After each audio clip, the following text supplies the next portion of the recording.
انصاف کہاں مر گیا، پولیس میں دیکھو انصاف کہاں مر گیا، ملٹری میں دیکھو انصاف کہاں مر گیا، عہدے اور نوکریوں میں دیکھو کہ انصاف کہاں مر گیا۔ ذات پات کی بنیاد پر، علاقوں کی بنیاد پر نوکریاں دی جاتی ہیں، آنے والے مقدمے اور کیسز مذہب کی بنیاد پہ حل کیے جاتے ہیں۔ اسلام کا بندہ ہے تو فلاں معاملہ، غیر کا بندہ ہے تو فلاں معاملہ، آنے والے کیسز کو کیسے حل کیا جاتا ہے؟ عدالتوں سے ظلم ٹپکتا ہے۔ اور دوسرے مذہبوں کا معاملہ دیکھ لو، یہودیوں نے انبیاء کو قتل کیا، وہ کیا انصاف کریں گے؟ پہلی جنگ عظیم، دوسری جنگ عظیم، لاکھوں لوگ جس میں مارے گئے، عیسائیوں نے برپا کی، وہ کہاں انصاف کریں گے؟ برادران وطن نے اپنے قوم اور سماج کو چار پارٹیوں میں تقسیم کر دیا، کہ 4 ذاتوں میں تقسیم کر کے یہ شودر کی ذات ہے، یہ فلاں کی ذات ہے، یہ فلاں کی ذات ہے، ذاتوں میں تقسیم کر کے انصاف کا خون کر دیا۔ اور بدھسٹ مذہب کو دیکھو کہ وہ برما میں جو ظلم کا عالم برپا کیے ہیں، مسلمان مردوں کو، عورتوں کو، بچوں کو، عبادت گاہوں کو، مسجدوں کو جلا کر جو خاک کر دیا ہے، وہ کہاں سے خاک انصاف قائم کر سکیں گے؟ انصاف اگر چاہتا ہے سارا عالم تو وہ قرآن مجید کا وہ نور جو غار ہرا سے طلوع ہو کر مشرق سے مغرب تک چھایا تھا، اس کے روشنی میں، اس کے سائے میں آئے گا تو غریب بھی اپنی غربت کے باوجود بھی سکون سے جیے گا، مالدار بھی اپنی مالداری کے باوجود بھی راحت اور آرام کی سانس لے گا۔ آج مالدار سے مالدار تر بنتا جا رہا ہے، اور غریب سے غریب تر بنتا جا رہا ہے، غریب اور غریب ہو رہا، مالدار اور مالدار ہو رہا ہے۔ دنیا کی دولتیں، ملک کی دولتیں چند لوگوں کی مٹھی میں جمع ہوتی جا رہی ہیں۔ پڑھا لکھا نوجوان معاش کے مسئلے کے لیے، نوکری اور جاب کے لیے اپنا سرٹیفکیٹ لے کے در در بھیک مانگتے پھر رہا ہے، اور ملک کا سارا خزانہ چند لوگوں کی ٹھیکری میں جمع ہوتے جا رہا ہے، ان کا بینک بیلنس بنتے جا رہا ہے۔ ملک سے وصول کیا جانے والا ٹیکس مسلمانوں کے، یہاں کے رہنے والے باشندوں کے، ملک کے رہنے والی تمام اقلیتوں کی بنیادی ضرورتیں پوری کرنے کے بجائے امیروں کے، سیاستدانوں کے عیاشی، آوارگی، ان کی سفروں، ان کی فلائٹ کی ٹکٹوں اور ان کی شراب اور عیاشی میں خرچ ہو رہا ہے، تو پھر ملک میں رہنے والے باشندوں کو کہاں سے انصاف ملے گا؟ مقدمہ جو پولیس میں پہلے جا کے دائر کر دے، شوہر بیوی کے خلاف پہلے جا کے کیس کر دیا، بیوی شوہر کے خلاف پہلے جا کے کیس کر دی، جو پہلے جا کے کیس کرے گا خواہ وہ ظالم ہی کیوں نہ ہو، پھر بھی اسے انصاف ملے گا۔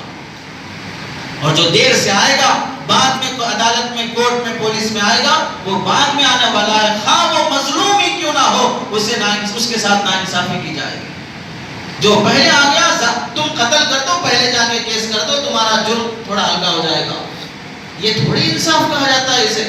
دونوں کو سامنے رکھو، دونوں کا جرم کیا ہے دیکھو، اس کے بعد فیصلہ کرو، تو اسے کہا جائے گا انصاف کیا ہے۔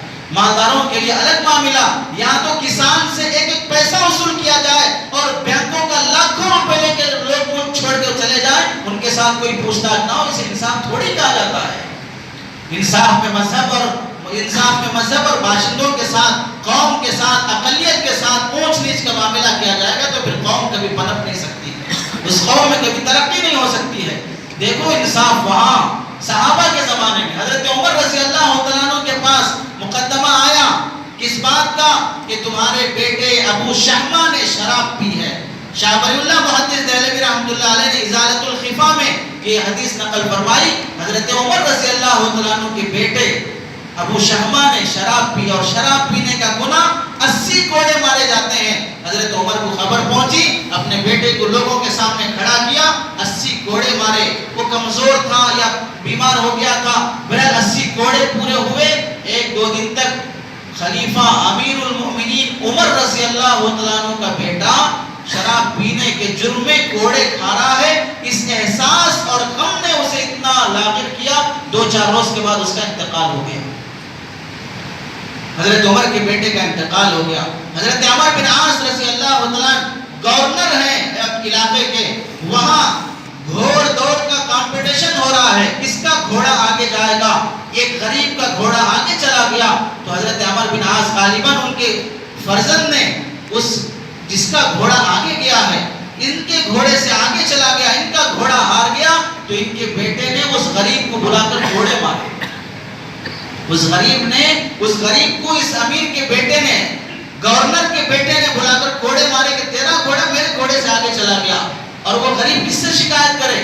چونکہ مارنے والا گورنر کا بیٹا ہے، کس کے پاس انصاف مانگنے جائے گا؟ وہ ایسا سمجھ کر حضرت عمر بن عاص سے نہیں کہا، ان سے کہتا تو یہ مسئلہ حل ہو جاتا تھا، غالباً ان سے کہا تو وہیں پر بند کمرے میں انصاف کرا دیا گیا، کوڑے مار دیے گئے۔ لیکن جب حضرت عمر رضی اللہ عنہ کو خبر پہنچی کہ گورنر کے بیٹے نے ایک غریب کو کوڑے مارے صرف اس وجہ سے کہ گھوڑا آگے چلا گیا، حضرت عمر نے خط لکھا عمر بن عاص کو، جیسے ہی میرا خط تمہیں پہنچے تو فوراً جس حالت میں ہو مدینہ پہنچ جاؤ، اور آتے آتے اپنے بیٹے کو بھی ساتھ لانا۔ اور جب مدینہ پہنچے تو کہا کہ تمہارے بیٹے نے اس طرح کیا اور تم نے اسے سزا دی، کہاں دی؟ بند کمرے میں دی، لوگوں کے سامنے نہیں دی، ایسا نہیں چلے گا۔ سب لوگوں کے سامنے کھڑا کیا، اس غریب آدمی کو بلایا اور کہا کہ لو گھوڑا مارو۔ اور جب حضرت عمر بن عاص نے اپنا گھوڑا دینا چاہا تو حضرت عمر نے فرمایا کہ عمر یہ مدینہ ہے، یہاں عمر کا گھوڑا چلتا ہے، یہاں عمر کا گھوڑا چلتا ہے، اور گورنر کے بیٹے کو، یہ غریب کو انصاف دلانے کی خاطر 80 گھوڑے اسے مارے گئے۔ جب یہ معاملہ اس غریب نے دیکھا، اور وہ مسلمان نہیں تھا، اس غریب نے دیکھا کہ عمر کی عدالت سے ایسا انصاف غریبوں کو ملتا ہے، تو اس نے کہا کہ عمر امیر المومنین مجھے کلمہ پڑھا کر مسلمان بنا لیجیے۔ روم کی سلطنت کے ایک سفیر نے جب یہ انصاف دیکھا کہ مسلمانوں میں ان کے امیر المومنین کی طرف سے غریبوں کو انصاف ملتا ہے، تو کہنے لگا، وہ غیر ہے، عیسائی ہے، کہنے لگا تمہارا بادشاہ انصاف ایسا اچھا انصاف کرتا ہے، اس واسطے وہ کسی فوج اور کسی محافظ اور کسی باڈی گارڈ کے بغیر کہیں جہاں جانا چاہے جاتا ہے، آرام کی نیند سوتا ہے، اور ہمارے حکمران، ہمارے بادشاہ ظالم ہیں، ظلم کرتے ہیں، اس واسطے وہ رات کی نیند بھی بے چینی سے گزارتے ہیں۔ انصاف حضرت عثمان رضی اللہ عنہ کی زندگی میں دیکھو کہ جان جانے کو ہے، ظالم شہید کرنے کے در پہ ہے، لیکن اسلامی سلطنت کی فوج کو اپنی ذاتی حفاظت کے لیے استعمال نہیں کیا۔ مدینے میں صحابہ کے مابین حضرت عثمان نے اپنی جان دے دی۔ حضرت علی رضی اللہ عنہ کو دیکھو کہ دکان پر جانے کے بعد جس کپڑے سے، جس تھان سے اپنا کپڑا سلانے کے لیے کپڑا کٹواتے تھے، اپنے غلام کو بھی اسی تھان سے کپڑا کٹوا کر وہی جوڑا سلوا کر دیتے تھے۔ آقا اور غلام، نوکر اور اونر دونوں ایک ہی لباس میں ہوتے، لوگ دیکھ کر حیران رہ جاتے کیسا ان کے اندر انصاف اور تصافی اور برابری کا معاملہ ہے کہ آقا بھی وہی کپڑے میں، غلام بھی وہی کپڑے میں۔ حضرت علی رضی اللہ عنہ کی زرہ چوری ہو گئی، اور چرانے والا یہودی ہے، یہودی زرہ چرا لیا اور بازار میں بیچنے گیا۔ حضرت علی رضی اللہ عنہ کی نظر پڑی، میری زرہ اور چوری ہو گئی اور یہاں بک رہی ہے۔ حضرت علی نے فرمایا، امیر المومنین ہے اپنی زمانے خلافت کے زمانے میں، کہ کہا یہ میری زرہ ہے، کہ یہودی یہ میرے پاس ہے، یہ میری زرہ ہے، تمہارے پاس کیا گواہ ہے کہ تمہاری ہے؟ چلو قاضی کے پاس چلتے ہیں۔ قاضی کس کا؟ خود گورنر حضرت علی رضی اللہ عنہ کا بنایا ہوا قاضی، حضرت علی نے اسے قاضی بنایا ہے۔ قاضی ابو شریح کے پاس گئے، قاضی ابو شریح نے دونوں کو کھڑا کیا، کون ہے کٹہرے میں؟ ایک طرف امیر المومنین ہے اور دوسری طرف ایک عام پبلک میں سے ایک آدمی ہے۔ پوچھا، حضرت علی سے پوچھا یہ زرہ تمہاری ہے تو گواہ لاؤ۔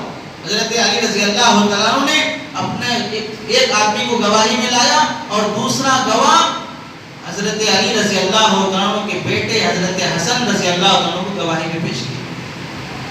حضرت حسن رضی اللہ عنہ جو جنت کے نوجوانوں کے سردار ہیں، تو قاضی صاحب نے کہا کہ امیر المومنین، بیٹے کی گواہی باپ کے حق میں نہیں چلتی ہے، بیٹے کی گواہی باپ کے حق میں نہیں چلتی ہے۔ حضرت علی نے فرمایا تم حسن کی گواہی ٹھکرا رہے ہو، حسن کے بارے میں اللہ کے نبی نے کیا کیا فضیلتیں بیان فرمائی ہیں۔ قاضی صاحب نے کہا کہ کچھ بھی ہو فضیلت اپنی جگہ، لیکن بیٹے کی گواہی باپ کے حق میں نہیں چلے گی۔